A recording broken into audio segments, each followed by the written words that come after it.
Salam sejahtera, salam bagi sahabat program Weli Ministry Official di mana saja saudara berada. Dan sebelumnya saya mengucapkan terima kasih kepada Anda yang begitu setia mengikuti program ini, khususnya konten saya dalam arti sama-sama kita dalam pelayanan pemberitaan firman Tuhan ini. Kali ini kita akan kembali bersama-sama bertemu membahas satu topik masih seputar Kristologi, berbicara tentang kemanusiaan Yesus, lebih khusus membicarakan hal yang unik, yaitu kehidupan Yesus yang notabene 90% tidak terekspos dalam Alkitab. Lebih khusus lagi membicarakan usia Yesus dari umur 13 sampai 29 yang misteri atau tidak dicatat di dalam Alkitab. Kalau kita mencermati Alkitab, khususnya Perjanjian Baru, kehidupan Yesus khususnya secara manusia disoroti mulai dari saat dia lahir, lepas dari sebelumnya sudah dinubuatkan. Tapi kita mulai dari dia lahir sehingga adanya Natal bagi orang percaya, bagi orang Kristen, membuktikan bahwa Yesus lahir sebagai manusia. Yesus lahir bukan sebagai Allah, karena Allah tidak perlu dilahirkan. Dia ada dengan sendirinya sebelum dunia ada. Nah, Yesus sebagai manusia lahir, sekali lagi itu diceritakan di Alkitab. Lalu kemudian usia 8 hari pada saat dia disunat, dan usia pentahirannya pada waktu hari ke-40, 40 hari ditahirkan, dan dia diperlihatkan di dalam Alkitab, khususnya dalam Lukas 2 ayat 21 sampai 24. Kemudian umur 12 ini yang sangat populer. Umur 12 ketika dia berdialog dengan para ahli di Bait Allah. Lalu menghilang umur 13 sampai 29, tidak ditemukan lagi dan tidak dicatat oleh Alkitab. Nanti akan bertemu dengan Yesus lagi pada usia 30, pada waktu dia memelayani sampai dia naik ke surga. Jadi dari apa yang disampaikan ini, kita mau melihat di sini bahwa boleh dirangkum atau boleh disimpulkan, Yesus di dalam hidupnya, kalau dia usia 30-an tahun sampai dia naik ke surga, hanya 10% yang diceritakan di dalam Alkitab. Sedangkan 90%, saya katakan tadi, misteri atau rahasia dan tidak lagi terlihat dicatat di dalam Alkitab. Nah, dalam pembahasan ini secara khusus menyoroti usia 13 sampai 29. Karena di situ banyak polemik, banyak tanda tanya, karena usia 1 sampai 12 sudah pasti dia usia yang ada di dalam asuhan orang tuanya, karena masih di bawah umur 12 atau 10 tahun. Nah, dari misteri tadi, misteri kehidupan Yesus usia 13 sampai 29, muncullah isu orang spekulatif ini usia 13 sampai 29 ini, ya, ada beberapa yang kita lihat dari banyak spekulasi dari orang-orang tertentu yang mengatakan bahwa pertama ini Yesus dalam usia itu, sekali lagi usia 13 sampai 29 itu mengembara ke Arab.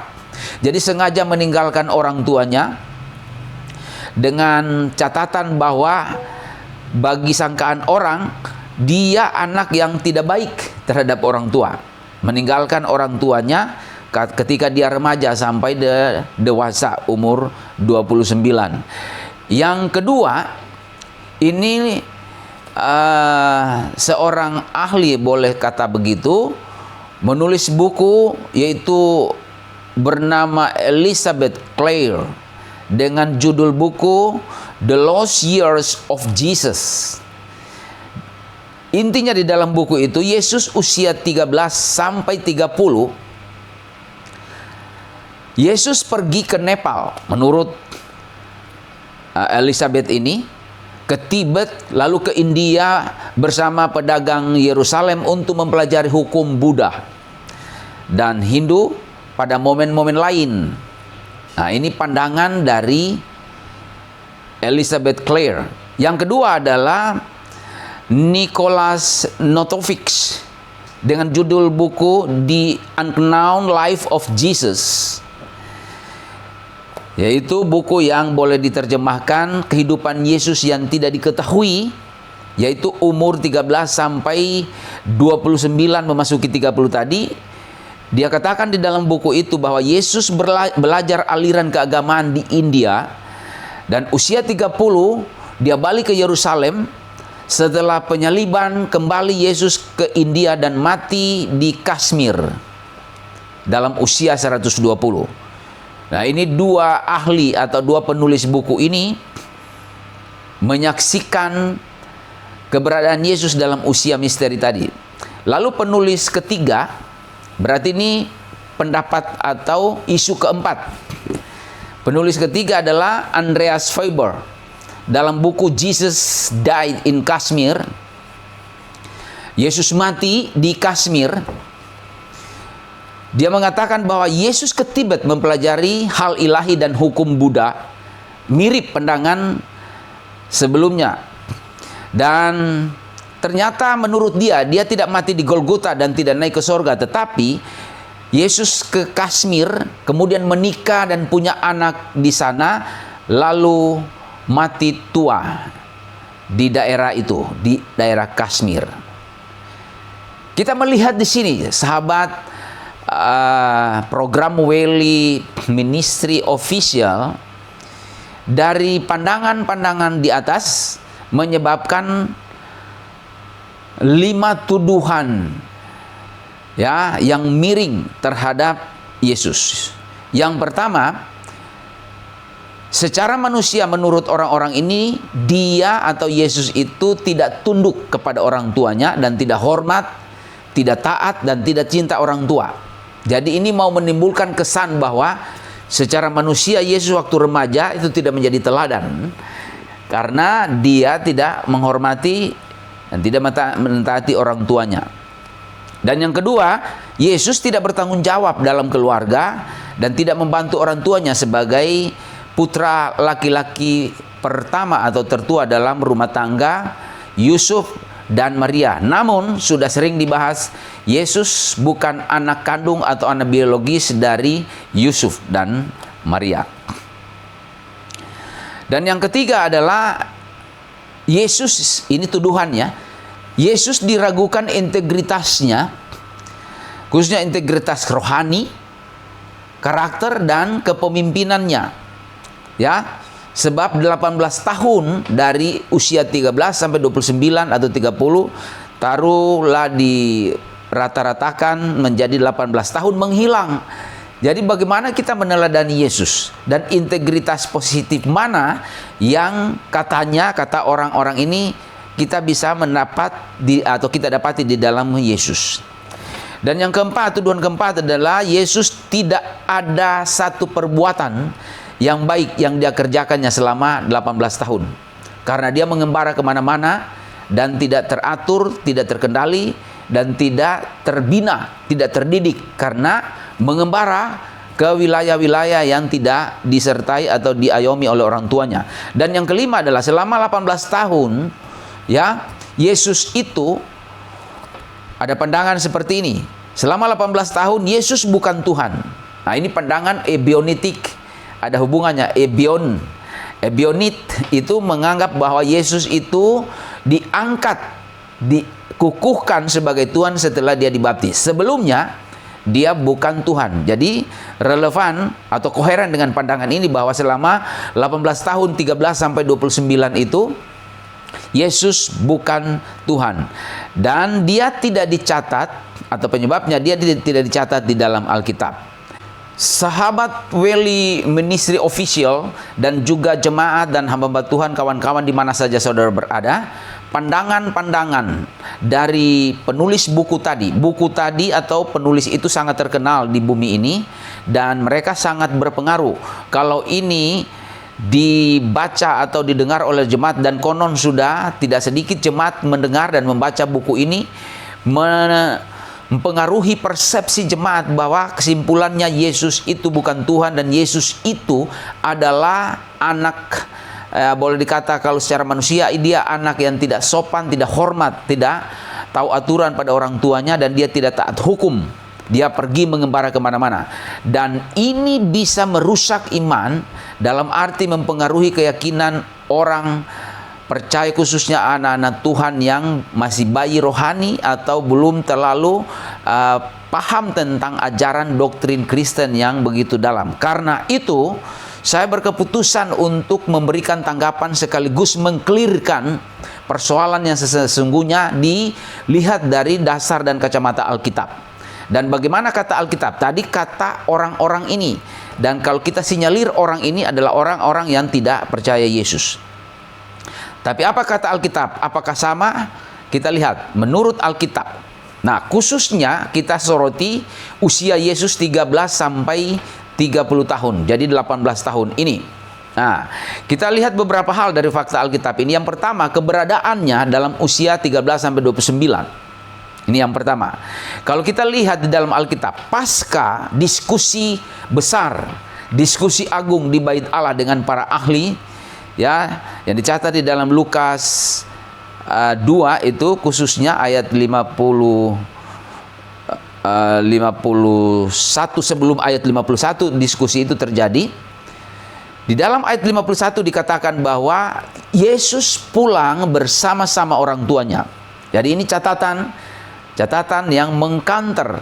Ada beberapa catatan yang mau menjawab atau meredam isu-isu sumbang tadi. Sekali lagi, bahwa sesudah diskusi besar itu pada Lukas 2 ayat 51, Yesus pulang bersama orang tuanya ke Nazaret. Berarti tidak ada kesempatan sesudah umur 12 itu pergi kemana-mana dari catatan ayat 51a. Dan masih dalam ayat itu dikatakan bahwa Yesus dibawa asuhan. Di dalam ayat ini sebaiknya dibaca Lukas 2 ayat 51. Bunyinya demikian. Lalu ia pulang bersama-sama mereka ke Nazaret. Dan ia tetap hidup dalam asuhan mereka. Dan ibunya menyimpan semua menyimpan semua perkara itu di dalam hatinya. Jadi sekali lagi, ia pulang ke Nazaret bersama orang tuanya dan ditegaskan di bawah asuhan orang tuanya. Di bawah asuhan, kata yang dipakai di bawah asuhan itu digunakan kata hipotaso. Hipotaso itu terjemahannya put in. Boleh diterjemahkan secara bebas dan sederhana dapat dimengerti adalah menempatkan diri di bawah. Menempatkan diri di bawah. Yang dimaksud itu adalah menempatkan Yesus itu menempatkan diri di bawah kendali orang tuanya. Itu asuhan tadi. Jadi sekali lagi, Yesus menempatkan diri, menempatkan hidupnya, menempatkan kehendaknya, menempatkan masa depannya secara manusia dalam usia remaja di bawah kendali kepemimpinan, ajaran, dan juga bimbingan orang tuanya Yusuf dan Maria. Ya, hal ini diperkuat juga dengan aspek gramatika di dalam ayat itu, khususnya Lukas 2 ayat 51. Tadi sudah disebut dari kata hipotaso itu diperkuat dengan kata kerja bantu en, copula, indikatif imperfect. Kalau indikatif imperfect berarti ya sesuatu yang live di masa lampau disaksikan. Jadi ini kalau diterjemahkan atau dijabarkan secara sederhana bahwa ya kata en atau kata kerja copula imperfect indikatif menunjuk kepastian, dan itu live sedang berlangsung masa lampau dilihat oleh masyarakat dan ditulis oleh Lukas ini dalam keadaan nyata sehingga dapat dikatakan, diterjemahkan kata kerja copula en itu adalah ada terbukti tetap ada bersama-sama orang tuanya, orang tua Yesus sejak usia 12 tahun. Karena itu di dalam terjemahan lain ada kata dan ia tetap hidup dalam asuhan mereka. Ada kata kunci tetap. Itu terjemahan dari kata en tadi. Sekali lagi kata kerja en, masa lampaunya imperfect indikatif itu dia tetap ada, terbukti bersama-sama dengan orang tuanya di Nazaret. Ya, di Nazaret, bukan di mana? Di Nazaret. Sesudah usia 12 tahun itu. Dan sekali lagi, karena di Nazaret dia dipelihara, maka dia dikasihi oleh banyak orang. Dan dikasihi oleh Allah. Pada ayat 52 dikatakan begini, dan Yesus makin bertambah besar dan bertambah hikmatnya dan besarnya, dan makin dikasihi oleh Allah dan manusia. Lihat nih, ada frasa kunci juga di dalam ayat 52 dikatakan dia makin bertambah besar. Dilihat orang, ini live imperfect tadi, indikatif live, dilihat orang makin lama makin bertambah besarnya, bertambah dari remaja usia 12 menjadi 15 sampai mendekati 20 dan sampai 20 sampai 29 dilihat oleh masyarakat. Itu arti kopulaen ini, ya, dari kata Amy ini, bahwa masyarakat melihat. Jadi pertambahan usia, pertambahan fisiknya, dan durasi hidupnya selama 18 tahun, 13 sampai 29 bahkan 30 ada di Nazaret dengan orang tuanya. Dengan demikian semua ini membuktikan bahwa pandangan-pandangan yang sebelumnya Yesus mengembara ke Arab, Yesus mengembara ke tanah India dan sekitarnya itu dongeng dan satu penistaan terhadap ayat, dan khususnya penistaan terhadap Yesus yang taat pada orang tua dan taat pada hukum Taurat dan pada firman Allah. Ya. Kemudian di dalam kitab lain, Markus menulis pembuktian Yesus itu ada bersama orang tuanya. Kalau membaca di dalam Markus 6, kita membaca Markus 6, bukti lain nih. Markus 6 ayat 3 bunyinya begini. Bunyinya, tapi sebelum itu kita melihat bahwa Yesus itu sekali lagi tadi dikatakan dia sebagai anak dari Maria, dan Yusuf sebagai, boleh dalam tanda petik, adalah ayah tirinya, berprofesi sebagai tukang kayu, ya. Dia berprofesi sebagai tukang kayu, sehingga dikatakan Yesus itu, ya, adalah anak tukang kayu. Kalau kita melihat Markus 6 ayat yang ketiga dikatakan begini, bukankah ia ini tukang kayu, anak Maria, saudara Yakobus, Yoses, Yudas, dan Simon? Dan bukankah saudara-saudaranya yang perempuan ada bersama-sama kita? Lalu mereka kecewa dan menolak dia. Perhatikan di sini, dalam teks lainnya, Yesus ini disebut anak tukang kayu. Ketika dia remaja, berarti dia membantu ayah tirinya Yusuf di dalam profesi ayahnya sebagai tukang kayu.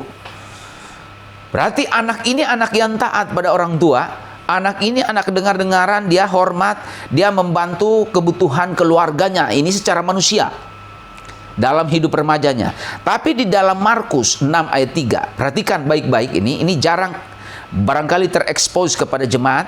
Dikatakan kalau Yesus sering dikenal atau disebut sebagai anak tukang kayu, anak Yusuf, Maria khususnya.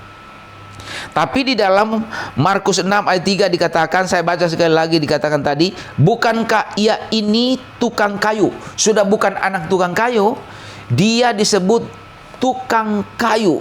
Nah, kalau dia disebut tukang kayu, berarti apa yang terjadi? Kita mau mesti melihat apa benar dia tukang kayu. Benar, karena kata yang dipakai di ayat itu, ya, kata dipakai di situ tekton. Di dalam Markus 6 ayat 3 dikatakan Yesus bukan lagi anak tukang kayu, bukan lagi anak Yusuf dalam konteks Yesus membantu Yusuf sebagai tukang kayu, tapi di dalam Markus 6 ayat 3 ini Yesus sudah dikatakan sebagai tukang kayu. Apakah benar tukang kayu? Tepat dikatakan di dalam ayat itu, karena kata dipakai adalah tekton. Tekton itu diterjemahkan carpenter, yaitu tukang kayu, benar-benar, dan ahli, boleh mengatakan ahli. Nah, ini membuktikan bahwa Yesus ini taat. kepada orang tuanya. Dia bertanggung jawab kepada keluarganya. Dia bertanggung jawab kepada bagaimana menafkahi, orang tuanya menafkahi adik-adik tirinya yang sudah disebutkan tadi. Dan dia terlibat di dalam perjuangan hidup sebagai manusia, hidup keluarganya. Dan catatan yang luar biasa di sini adalah, kalau Yesus tadinya anak tukang kayu, tiba-tiba dia menjadi tukang kayu, berarti dia serius fokus membantu orang tuanya, dalam hal ini Yusuf, di dalam bekerja. Dan dia mencermati, dia memperhatikan sampai dia mempelajari dan mengambil alih pekerjaan bapaknya. Bapaknya dalam arti Yusuf tadi, bapak tirinya, ketika bapaknya mungkin sudah tidak berdaya karena tua, dan dia mengganti sebagai tukang kayu dan melaksanakan tugas bapaknya untuk dalam tanda petik menafkahi, membantu mamanya Maria untuk memelihara adik-adiknya. Ini secara manusia, anak remaja sampai dewasa sebelum dia melayani. Jadi dari catatan ini, ya, kita melihat bahwa sekali lagi Yesus ini anak yang tunduk, sopan, hormat, taat kepada orang tua. Dan dia pekerja keras membantu kehidupan keluarganya dan bertanggung jawab terhadap keluarga, dan siap mengganti posisi ayahnya untuk membantu kehidupan keluarganya secara manusia. Nah, fenomena-fenomena ini, ya, membuktikan benar-benar Yesus itu tidak pernah mengembara ke Arab, mengembara ke tanah India dan sekitarnya. Dan catatan para penulis buku tadi bahwa Yesus itu mati di sana pada usia 120, bahkan menikah di sana dan punya anak di sana. Ini semua cerita-cerita hoax, pekerjaan setan yang sedang melakukan aksi-aksi untuk membendung kebenaran firman Allah, khususnya menyangkut kebenaran Yesus sebagai manusia dalam konteks ini, dan juga dia sebagai Allah. Karena Alkitab sudah mencatat sedemikian rupa benarnya bahwa kesimpulannya Yesus itu sesudah umur 12, umur 13 sampai 29, dia ada bersama-sama asuhan bersama-sama, diasuh oleh orang tuanya Maria dan Yusuf, dan bersama-sama adik-adik tirinya. Dan salah satu adiknya yang dia asuh atau dia pelihara dalam tanda ketik sebagai tukang kayu, yaitu Yakobus. Dan Yakobus menjadi tokoh atau pemimpin jemaat Yerusalem, terlihat di dalam sidang Yerusalem, Kisah Para Rasul 15. Dan Yakobus juga menjadi penulis kitab Yakobus atau surat Yakobus. Ya, ini membuktikan bahwa Yesus berjuang di dalam hidupnya sebagai manusia bersama keluarganya, orang tua dan adik-adiknya. Yang kedua, fakta kedua, nah, apakah dia dalam usia 13 sampai usia 29 dia adalah Allah? Karena dia tidak dicatat dalam Alkitab. Dan apakah perkataannya dicatat dalam usia itu? Kalau ditanyakan apakah dia Allah, dia tetap Allah. Jadi tidak seperti kaum Ebionit. Yesus punya kehidupan atau fase tertentu, dia bukan Allah, tiba-tiba diangkat menjadi Allah. Itu tidak pernah ada di dalam Alkitab. Jadi walaupun Yesus tidak dicatat di dalam usia 13 sampai 29, dia tetap Allah.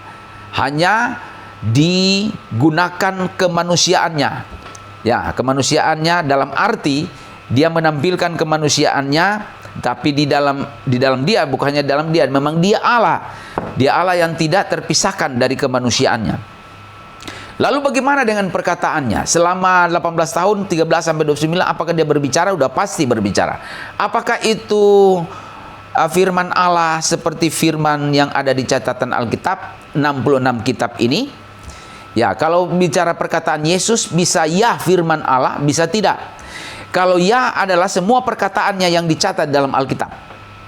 Ya, umur 12 dia berbicara. Lalu umur 30 sampai dia naik ke surga dia berbicara. Itu firman Allah di dalam Alkitab. Dan perkataan Yesus yang dikatakan bukan firman Allah setara Alkitab 66 kitab itu adalah perkataan yang dia nyatakan atau dia sampaikan, dia katakan pada usia 13 sampai 29. Dia berbicara. Kenapa disebut atau dikatakan bukan firman Allah? Karena semua perkataan, semua tindakan yang dilakukan dalam usia itu 13 sampai 29 bukan atau tidak mendukung misinya dari sorga dalam misi penyelamatan. Itu hanya dilakukan sebagai manusia biasa, walaupun dalam usia 30 Yesus menampakkan hidup dirinya sebagai manusia, tetapi kemanusiaan Yesus dalam usia 30 sampai dia naik ke sorga itu mendukung misinya datang ke dunia. Tapi umur 13 sampai 29 yang dia katakan yang dia buat sebagai tukang kayu tidak ada hubungannya dengan misi penyelamatan. Karena itu dikatakan bahwa ada perkataan Yesus yang firman Allah dan ada perkataan Yesus yang bukan firman Allah sehingga tidak ditulis di dalam Alkitab, yaitu perkataan usia 13 sampai 29. Karena itu di dalam Yohanes 20 ayat 30 sampai 31, Yohanes 21 atau 25 dikatakan juga di sana ada perkataan Yesus dan ada tanda-tanda yang dilakukan Yesus dengan muridnya. Berarti pasca umur 30. Tidak ditulis di Alkitab dan itu pun tidak dinyatakan sebagai Alkitab tambahan di luar 66 kitab. Karena Yesus sudah mengunci di dalam wahyu terakhir, tidak ada lagi firman Tuhan lain kecuali yang sudah tercatat. Jadi sedangkan kata-kata atau tanda-tanda yang dibuat Yesus pada usia 20-an, usia 30-an dalam pelayanan bersama murid tidak dicatat, itu bukan, saya mau tegaskan, karena banyak orang mencari Alkitab, mencari firman Allah di luar Alkitab. Di luar Alkitab, di luar 66 kitab di kanon ini tidak ada firman Tuhan kecuali 66 kitab ini. Perkataan Yesus, tanda yang dinyatakan Yesus pun di luar Alkitab tidak dicatat. Tidak mendukung apa yang menjadi misinya datang ke bumi. Dan yang terakhir adalah fakta terakhir, dia memulai pekerjaannya. Nah, ini dicatat dalam Alkitab usia 30 sampai naik ke surga. Nah, ini yang 10% tadi yang saya katakan di pendahuluan. Hidupnya, perkataannya, pekerjaannya terekspos dan tercatat dalam Alkitab. Benar-benar dalam usia 30, ya selain umur 12, selain umur dilahir Natal, ditahirkan sunat, umur 30 sampai dia naik ke surga, sungguh-sungguh dia menyatakan misinya datang ke dunia dalam misi penyelamatan.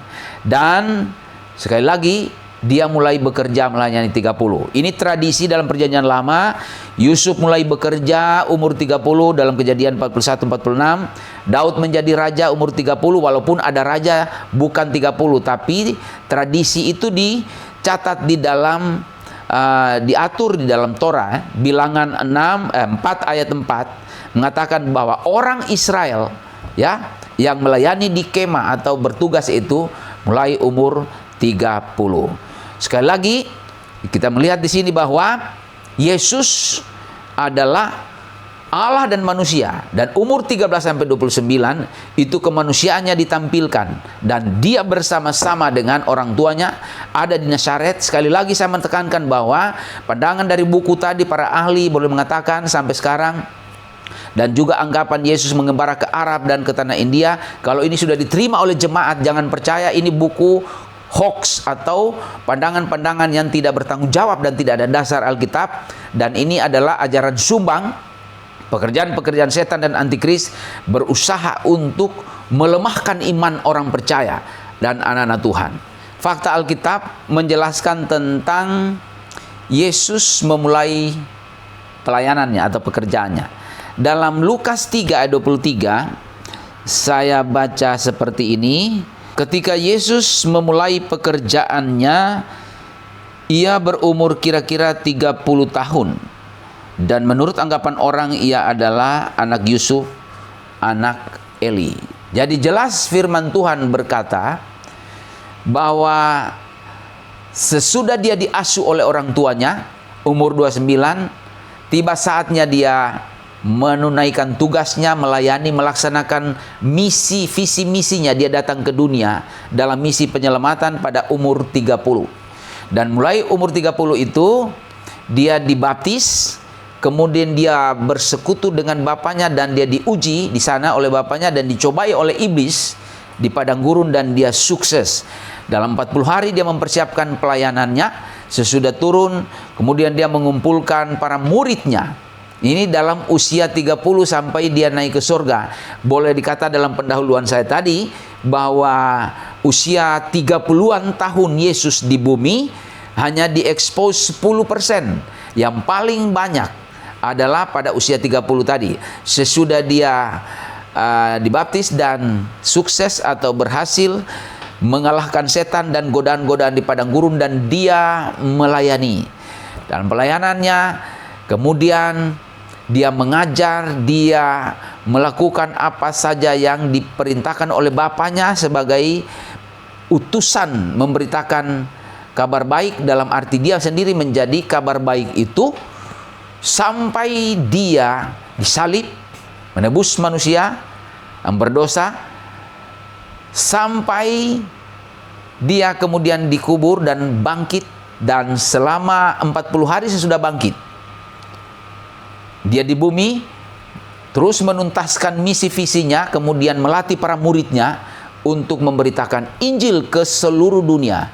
Dan lahirlah umat-umat Tuhan, miliaran umat Tuhan di seluruh dunia oleh karena visi misi yang dikerjakan oleh Yesus tidak lebih dari 10 tahun di bumi. Jadi dia bekerja secara efektif ya dalam pekerjaannya itu, dengan pekerjaan Roh Kudus terlaksana, dan saudara dan saya menjadi anak Tuhan dan memiliki kepastian hidup yang kekal.